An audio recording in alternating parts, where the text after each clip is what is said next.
জয় কৃষ্ণকালী মায়ের জয়, জয় সোনা মায়ের জয়, জয় মঙ্গলা মায়ের জয়। আমি লিপসিং মিঠু আবারও একটা নতুন আপডেটের সাথে আপনাদের কাছে হাজির হয়ে গেলাম। আজকে যে আপডেটটা আপনাদের সামনে হাজির করেছি সেই বিষয়টা হলো যে আমাদের মায়ের মন্দিরে কতগুলো গুপ্তচর লেগে গেছে, যারা কিনা মায়ের নিয়ে চারিদিকে বদনাম করে বেড়াচ্ছেন। সেই তাদেরই নাম কটা আমি বলবো এই ভিডিওর মাধ্যমে।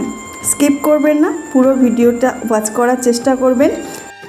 আজকে যখন মঙ্গলা মা মন্দিরে আসছিলেন তখন রাস্তায় এক মন্দিরে মায়ের শাড়ি দান করে এসেছেন। মাকে মানে আমাদের কৃষ্ণকালী মায়েরই আর এক রূপ সেখানে দাঁড়িয়ে আছে, শ্যামাকালী। সেই শ্যামাকালীর মন্দিরে মা সেই মাকে, শ্যামা মাকে বেনারসি শাড়ি পরিয়ে দিয়ে এসেছেন, ঘটে মালা দিয়ে এসেছেন, প্রদীপ জ্বালিয়ে এসেছেন। তারপরে তিনি মন্দিরে ঢুকেছেন। মন্দিরে যেমন পুজো অর্চনা করে থাকেন তিনি বাড়িতেও করে থাকেন। এর আগের ভিডিওতে বলেছি, এখনও বললাম। আর মা এও বলেছেন যাদের যাদের বস্ত্র দান করেছেন এখন আর তিনি বস্ত্র দান করছেন না। এরপরে তিনি যে বস্ত্রগুলো আছে ওগুলো তিনি দান করবেন। যে বেনারসি শাড়িগুলো আরে আছেন, দুস্থ যারা বিবাহ ক্ষেত্রে শাড়ি কেনার পয়সা থাকে না বা যারা খুব গরিব মানুষ তাদেরকে ওই শাড়িগুলো দান করবেন। বিবাহ ক্ষেত্রে বেনারসি শাড়ির দরকার হয়, সে আপনারা সবাই জানেন। আর মাকে পরানোর জন্য অনেকেই বেনারসি শাড়িটা বেশিরভাগই মানুষ দিয়ে গেছেন উপকার পেয়ে। তো সেই বেনারসি শাড়িগুলো মা যত্ন সহকারে রেখে দিয়েছেন। যদি সেরকম কোনো দুস্থ পরিবারের বিবাহ হয়ে থাকে তাহলে অবশ্যই বেনারসি শাড়ি দিয়ে তাকে উপকার করবেন বা সহযোগিতা করবেন আমাদের মায়ের কৃপায়। মা যে পুজো করেন, মায়ের পুজোয় অনেক খুঁত আছে, সত্যি বলতে অনেক খুঁত আছে। সেটা আমি ধরতে পারবো না, সেটা সেই মা যিনি গ্রহণ করছেন তেনার পুজো তিনিই বলতে পারবেন। আমরা সাধারণ মানুষ হয়ে মানুষের পুজোর খুঁত তুলে ধরার মতো আমাদের ক্ষমতা নেই। যদি তিনি সন্তুষ্ট হয়ে থাকেন তাহলে আমরা বলে করবোটা কি, তাই না? অনেকে আছেন মায়ের পুজো নিয়ে অনেক কথা বলে থাকেন, তবে কিন্তু আমাদের মা সবার কথা শুনে চলেন। আমাদের মঙ্গলা মা সবার কথা শুনে চলেন। যে যেমনটিভাবে পুজো করতে বলে, যেমনটিভাবে কথা বলে থাকে সেইভাবেই চলার চেষ্টা করেন। শেখার কোনো শেষ নেই। সত্যি বলতে আমরা যে এখনও পর্যন্ত যদি কোনো কিছু না শিখে থাকি, যদি কেউ শেখাতে চায় অবশ্যই আমরা শিখব। আমাদের মঙ্গলা মাও সেরকম। তিনি বলেছেন যে আমি কিছুই জানি না, শেখার কোনো বয়স নেই, শিক্ষা গ্রহণ করা আমাদের কর্তব্য। তো মঙ্গলা মাকে যখনই যেই বলে থাকুক না কেন এইভাবে পুজো করতে নেই, এইভাবে করতে হয়, এইভাবে করতে নেই, তো তাই সেই অনুযায়ী আমাদের মঙ্গলা মা চেষ্টা করেন পুজো করার।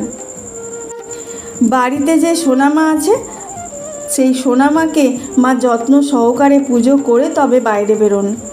আমাদের কৃষ্ণকালী মায়ের কাছে, কৃষ্ণকালী মায়ের মন্দিরে আসেন, তাকে শান্ত মস্তিষ্কে সুষ্ঠুভাবে পুজো করে তারপরে আসেন ভোগ নিবেদন করে।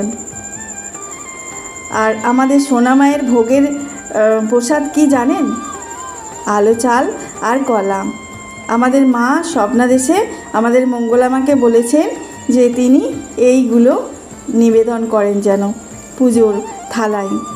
তিনি তাই করেন, রোজ সোনামাকে আদর করে ভালোবেসে প্রসাদ দিয়ে তারপরে আসেন। এসে কিন্তু কৃষ্ণকালী মায়ের কাছে খুব তাড়াতাড়ির সাথে পুজো করেন। কেন বলুন তো? কারণ লক্ষ লক্ষ ভক্তরা তার ত্রিশূলের ছোঁয়ার অপেক্ষায় বসে থাকেন, দাঁড়িয়ে থাকেন। তাই জন্য মঙ্গলা মায়ের কোনো দিন কোনো বিশ্রাম নেই। বাড়িতে যেমন তিনি পুজো করে ক্লান্ত হয়ে আবার মন্দিরে এসে ছোটাছুটি করে পুজো করে আবার ভক্ত সেবায় নিয়োজিত হন, সেরকম কোনো দিন বিশ্রাম পান না। তাই তিনি সোমবারটা একটু বেছে নিয়েছেন। সেই দিনে ভক্তরা আসলেও ত্রিশূলের ছোঁয়া পাবেন না। মঙ্গলা মা শিব ঠাকুর যখন পুজো করেন আমাদের মহেশ্বর মহাদেবকে, এক মহাদেব আমাদের কৃষ্ণকালী মায়ের মন্দিরে এসেছেন, সেটা তো আপনাদের সাথে শেয়ার করেছি। তিনি বসে আছেন বিরাজমান আমাদের কৃষ্ণকালী মায়ের মন্দিরে। ওই যে মহেশ্বর কোথায় থেকে এসেছেন জানেন? এক পরিবারের এক বাচ্চা ছেলে, তার খুব পেটে যন্ত্রণা হতো।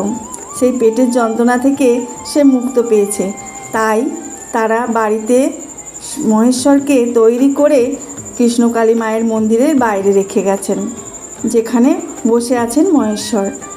তারা উপকার পেয়ে এটা দিয়েছেন। আর মা এও জানিয়েছেন যে কাউকে সোনা দানা কিচ্ছু আনতে হবে না, শাড়ি গয়না কিচ্ছু দিতে হবে না কৃষ্ণকালী মাকে, শুধুমাত্র একটু সহযোগিতা। মন্দিরের যাতে চত্বরটায় মানুষ ভালোভাবে দাঁড়িয়ে থাকতে পারে, যাতে তারা মায়ের পুজোটা শান্তি শৃঙ্খলে দেখতে পারে, সেই ব্যবস্থা একটু করে দিন সবাইকে একান্ত অনুরোধ। মায়ের মন্দিরে যদি উপকৃত হয়ে থাকেন ত্রিশূলের ছোঁয়ায় বা মাকে ডেকে মায়ের নাম জপ করে, তাহলে অবশ্যই মায়ের একটু মন্দির চত্বরটা যাতে সুন্দরভাবে নির্মাণ করা যায় সেই ব্যবস্থা করে দিন। বালি, সিমেন্ট, ইট যা কিছু যা লাগে করতে আর কি, প্লাস্টার বলে না, ওটাকে ভালো করে একটু দালান মতো করে দিলে তাহলে ভক্তরা অন্তত বসে দাঁড়িয়ে থাকতে পারবেন। তাহলে এতটা পরিমাণ কাদা হয়ে গেলেও তাদের অসুবিধা হবে না। অনেকটা জায়গা, বুঝতেই পাচ্ছেন, অল্প স্বল্প টাকার কথা না। যদি আমাদের মতো ভক্তরা কিছু দিয়ে সহযোগিতা করতে পারি তাহলে অবশ্যই খুব ভালো হয়। তাই মন্দিরে যখন যাচ্ছেন আপনি, যদি নতুন হয়ে থাকেন তাহলে অবশ্যই শাড়ি নিয়ে যাবেন না, শাড়ি মিষ্টি আপনারা নিয়ে যাবেন না, সোনা দানা এসব লাগবে না। শুধুমাত্র কিছু ইট, কিছু বালি, কিছু সিমেন্ট, যা পারবেন, যেটুকু পারবেন সেটুকুই দিয়ে সাহায্য করুন। আর একটা কথা বলে রাখি, যারা নতুন বন্ধু, যারা কৃষ্ণকালী মায়ের ভক্ত, যাদের কাছে আমার ভিডিওটি পৌঁছে গেছে, তারা জানবেন আপনার মতো ভাগ্যবান কেউ নেই। আপনি কৃষ্ণকালী মায়ের দেখা পেয়েছেন। তাহলে নতুন বন্ধু হয়ে থাকলে অবশ্যই চ্যানেলটাকে সাবস্ক্রাইব করে বেল আইকনটা ক্লিক করে রাখবেন, যাতে নতুন আপডেট এলেই আপনার সামনে আগেই হাজির হয়ে যায়। পুরনো বন্ধুদের অসংখ্য ধন্যবাদ আর অনেক ভালোবাসা আমার পাশে থাকার জন্য। কৃষ্ণকালী মায়ের এই ভিডিওটি দেখা মাত্রই একটু শেয়ার করে দেবেন, যাতে আরও ভক্তরা আমার ভিডিও দেখে উপকার পেয়ে থাকেন।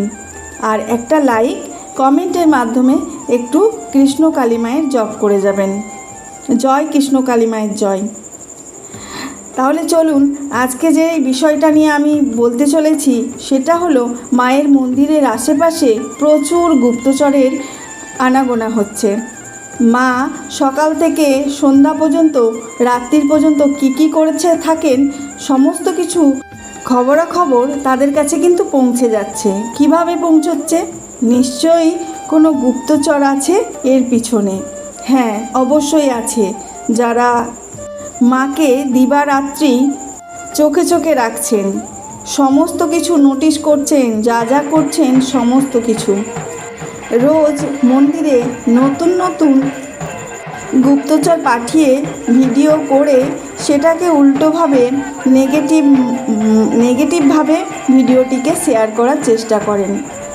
মা যাতে না চিনতে পারে যে এই ব্যক্তি কালও এসেছিল, আজও এসেছে, সেই কারণেই পরপর সাজিয়ে গুছিয়ে নানা রকম লোককে পাঠিয়ে সেই ভিডিও করে আনেন আর তাকে অন্যভাবে শেয়ার করার চেষ্টা করেন।